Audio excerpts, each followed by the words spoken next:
maintenant parler des ressentis. Et je vais tout de suite commencer avec les questions. De nombreuses personnes prétendent ressentir les autres, que ce soit en leur présence ou même à distance. Que dit la psy-ESO à ce propos? Alors la psy-ESO est très précise à ce propos. Elle dit que nous ressentons nos pensées, nous ressentons ce que nous pensons. Autrement dit, notre système nerveux, notre complexe psycho-énergétique est ainsi fait que les pensées que nous avons, nous allons les sentir. Tout ce que nous sentons, nous le sentons dedans. Qui c'est qui sent ça? C'est nous. Bon, donc si c'est nous qui sentons à l'intérieur tout ce que nous sentons nous, alors ce ressenti est relatif à nous. Nous avons un système nerveux qui est fait pour nous sentir nous et pas pour sentir les autres. Donc une personne qui dirait, voilà, j'ai senti ceci, j'ai senti cela. Bon, c'est plus une personne qui fait une erreur, on va dire presque de français, quoi. C'est plus une personne qui explique mal son ressenti qu'une personne qui se trompe. En effet, il y a des informations, comme on le verra par la suite, mais la personne ne peut pas sentir une autre personne. On ne peut pas sentir quelque chose qui consiste en la vie de l'autre personne, pour des raisons que nous verrons par la suite. Donc non, il n'est pas possible de sentir les autres. Il faut s'habituer à ne plus dire, si on veut vraiment être dans la spiritualité ou l'ésotérisme et vraiment faire les choses en montrant que l'on connaît le fonctionnement de l'esprit, il ne faut plus parler de ressenti. Non, nous ne pouvons pas sentir les autres, parce que nous ne sommes pas outillés pour ça, nous sommes outillés pour sentir uniquement ce qui nous concerne nous. S'il n'est pas possible de sentir une autre personne, que peut-on dire au sujet des informations qui nous viennent spontanément à propos d'une autre personne et qui correspondent réellement à son vécu? Oui, alors, ça a dû arriver à bon nombre d'entre vous d'être à côté de quelqu'un, de dire oh là là, je te sens fatigué, ou j'ai l'impression que ceci, que cela. Bon, et la personne dit ah, c'est marrant, c'est exact. Ou alors vous êtes peut-être allé voir déjà un voyant, un médium, etc. Ou une voyante, une médium, et peut-être que cette personne vous a fait des prévisions, des pronostics, ou vous a dit voilà, où il va arriver ceci, il va arriver cela, je le sens. Bon. Et en effet, ce qu'elle vous a prédit est arrivé.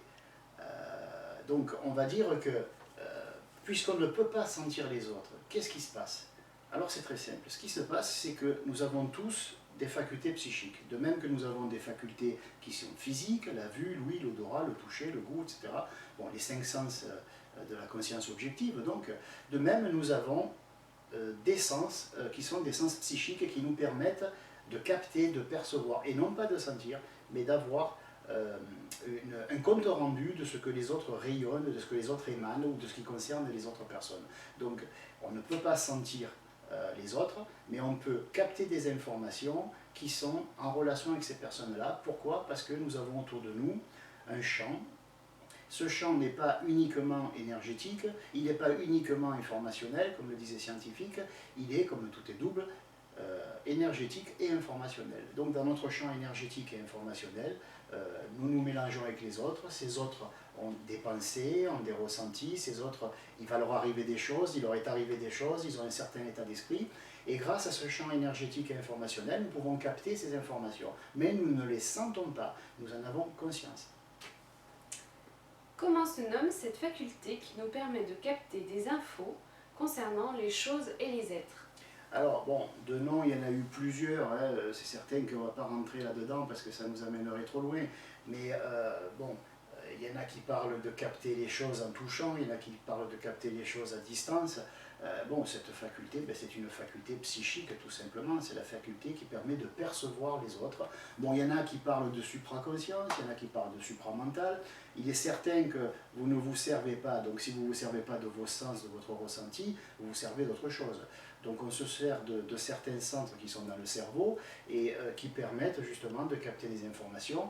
Donc nous avons conscience de ces informations. Après, les noms que l'on peut donner à cette faculté, c'est comme vous vous sentez. Il y en a qui parlent de vibroturgie, il y en a qui parlent de psychométrie, même si c'est plus dans le toucher. Mais il est clair que les psy-ESO ont la preuve, ils ont fait des expérimentations à ce niveau, que ce qu'on appelle la vibroturgie, qui est l'art justement de capter les vibrations, ou la psychométrie, qui est l'art de les mesurer, ces vibrations, de mesurer la psyché, la psyché, et de toucher, on s'est aperçu qu'on pouvait toucher à distance. On peut très bien mettre la main comme ça, devant une personne qui est à 5-10 mètres de nous et sentir ces vibrations. Donc c'est bien de la vibroturgie, c'est bien de la psychométrie de la même façon.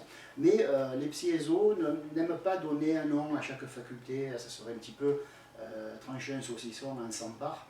On préfère parler de faculté psychique, et de faculté psychique pour les psy-ESO, bon, mais il n'y en a qu'une seule, c'est la perception psychique. C'est une seule faculté qui va se décliner sous forme de vision, sous forme d'audition, sous forme de perception, etc.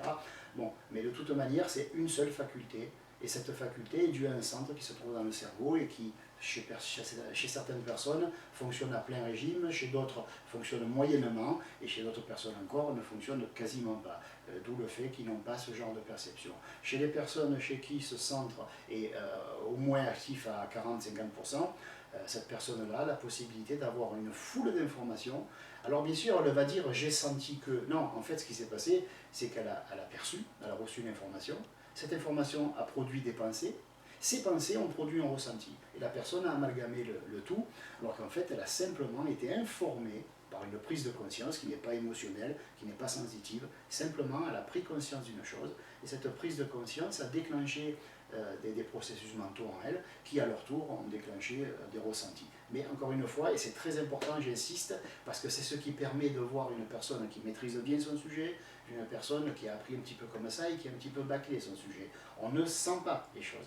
Je sais que c'est un mot qu'on emploie parce qu'il est facile, je te sens, nous nous sentons, bon, mais non, ce n'est pas du ressenti, c'est une perception directe, et c'est beaucoup plus beau que de ressentir. C'est une perception directe qui frôle la conscience cosmique, qui frôle la conscience globale, c'est-à-dire que nous sommes un avec tout le monde, et dire que nous les sentons, c'est dommage, c'est passé pour une personne qui perçoit quelques trucs, alors que dire que nous sommes au courant de ce que la personne vit, que nous sommes en conscience avec elle, c'est quelque chose de beaucoup plus beau. Dernière question. Quel conseil donner à celles et ceux qui désirent développer cette faculté? Alors déjà, au risque de me répéter, je vais encore lourdement insister, déjà ne pas dire que vous sentez. Pourquoi? Parce que nous avons une intelligence en nous qui s'appelle le subconscient, qui raisonne par déduction et association d'idées. Si vous partez du principe que vous ressentez les autres, qu'est-ce qu'il va faire votre subconscient?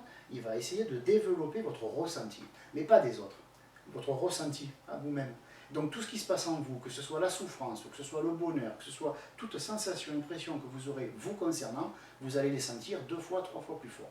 Bon, on sait qu'il nous arrive toujours plus de choses heureuses que de choses malheureuses, n'est-ce pas? Donc si vous ne voulez pas avoir des surprises désagréables, eh bien, évitez de dire que vous allez développer votre ressenti. Supprimez de votre vocabulaire cette expression « je sens, je ressens les autres ». Vous ne pouvez pas ressentir les autres, vous ne pouvez que vous ressentir vous-même. Si vous avez l'idée de développer votre ressenti, hélas pour vous, vous allez y arriver, et vous allez vous sentir mais vraiment très fort. Et comme la plupart d'entre nous se ment un petit peu, nous essayons de nous mentir, nous essayons de passer outre, de ne pas nous dire la vérité, il y a certaines choses qu'on n'a pas envie d'entendre, etc. Si vous multipliez votre ressenti, tout ce que vous avez éludé, ou cherchez à éluder, va vous revenir en pleine poire, et ça va vous faire drôle. C'est pour ça d'ailleurs que beaucoup de personnes qui se lancent comme ça à corps et à cri dans l'étude de la spiritualité, se retrouvent au bout de quelques mois à la limite de la dépression nerveuse. Qu'est-ce qui s'est passé? Mais la personne, on y a mal expliqué, ou elle a mal appris, ou elle a lu des âneries, parce qu'il n'y a pas que des bonnes choses sur Internet et dans les bouquins, n'importe qui peut écrire un livre ou faire un blog. Donc cette personne, qu'est-ce qu'elle a fait? Elle a mal développé, elle a développé sa sensation, son ressenti, sa sensibilité. Et du coup, comme la sensibilité ne sert qu'à nous, et je répète, et j'insiste, la sensibilité ne sert qu'à nous. Du fait qu'elle ne sert qu'à nous, la personne a doublé, triplé le ressenti qu'elle avait d'elle-même, de ses processus mentaux, et donc plus question de se mentir, plus question de passer outre, même plus question de dire on verra ça après. Non, toute la journée, elle va avoir une prise de tête, elle va se sentir mal, elle va être omnubilée par un ressenti. Tout ça parce qu'elle a travaillé sur un développement psychique, et au lieu de développer sa faculté de perception directe, de conscience, elle a développé son ressenti, et donc elle se sent 10 fois plus, peut-être. Donc voilà, il faut faire attention à ça. Ça, c'est le premier conseil que je donne. Le deuxième conseil, c'est de s'entraîner, parce qu'on sait très bien que savoir, c'est pouvoir. Si vous savez ce que vous faites, bon, vous allez le développer beaucoup plus facilement. Quand vous vous asseyez, que vous essayez de vous brancher, ne dites pas, par pitié, je veux sentir. Ne dites plus ça. Dites, je m'assois, ma conscience est reliée à la conscience cosmique. Nous sommes tous un, nous sommes tous reliés. Toutes nos auras ont fusionné. On n'a pas besoin de le faire, elles ont déjà fusionné. Nous sommes tous reliés, minute après minute. Je développe ma conscience d'être, je développe ma conscience de la conscience cosmique, et tu fais que nous sommes tous un. Et là, il vous viendra des informations, et ces informations ne vont pas vous faire au bobo au petit cœur, parce que vous ne sentirez rien, vous serez uniquement informé. C'est pour ça, des fois, que l'on disait des grands maîtres du passé qu'ils étaient un peu froids, qu'ils n'avaient pas de cœur, qu'ils étaient tellement habitués à la souffrance humaine qu'ils ne réagissaient plus. Non, c'est que simplement, ils ne recevaient pas des sensations, ils se sentaient eux-mêmes, mais ils ne recevaient que des informations. Or, une information, même si elle est terrible, elle ne va pas vous saccager votre émotionnel, parce que c'est une information, et cette information qui vous vient n'est pas une production mentale, c'est une conscience directe de l'événement. Donc essayez de bien développer cette idée en vous, développer votre conscience, la conscience du tout. Vous êtes relié à tout et à tous, donc il n'y a pas besoin de développer quoi que ce soit. Il faut simplement accepter l'idée que vous êtes informé de ce qui se passe, je ne dirais pas dans l'univers, mais ce qui se passe sur cette planète. Vous êtes relié à tout le monde et vous êtes informé. Si vous voulez sentir des émotions, vous risquez d'en sentir plus que ce qu'il vous en faut. Alors un conseil, évitez cette voie. Prenez plutôt la voie de la sagesse qui consiste à non pas ressentir, mais à capter plus d'informations. Et vous verrez que dès que vous allez vous mettre cette idée en place dans votre tête et qu'elle gardera l'avant-scène de votre conscience, et que quoi que vous fassiez, que ce soit pour soigner, que ce soit pour... Vous savez, les gens qui soignent, qui disent « Oh là là, je sens que votre foie, il va pas bien. » Ah bon, comment tu le sais? Ah, je ne le sais pas, je le sens, j'ai le mien qui ne va pas du tout, ma rate, mon foie, mon cœur, bon. Ce qu'on appelle l'empathie. Et vous imaginez, si vous passez des clients à longueur de journée à soigner et que vous êtes empathique, vous allez finir la journée sur les rotules, vous aurez mal de partout. Bon, mais l'empathie, contrairement à ce qu'on croit, c'est pas une bonne chose. C'est une personne qui a tellement développé son ressenti que dès qu'elle parle d'un sujet, boum, elle a l'impression de ressentir comme la personne, alors qu'elle peut sentir uniquement ce qu'elle pense. Voilà. Donc faites attention à l'empathie, faites attention à toutes ces choses qui sont basées sur l'émotionnel, le sentimental, le ressenti. Il faut avoir des ressentis, bien sûr, mais elles doivent nous concerner. On n'a pas à tomber malade parce que l'autre est malade. Sinon, alors tous les grands êtres seraient tombés malades depuis longtemps, ils seraient morts. Hein, voilà.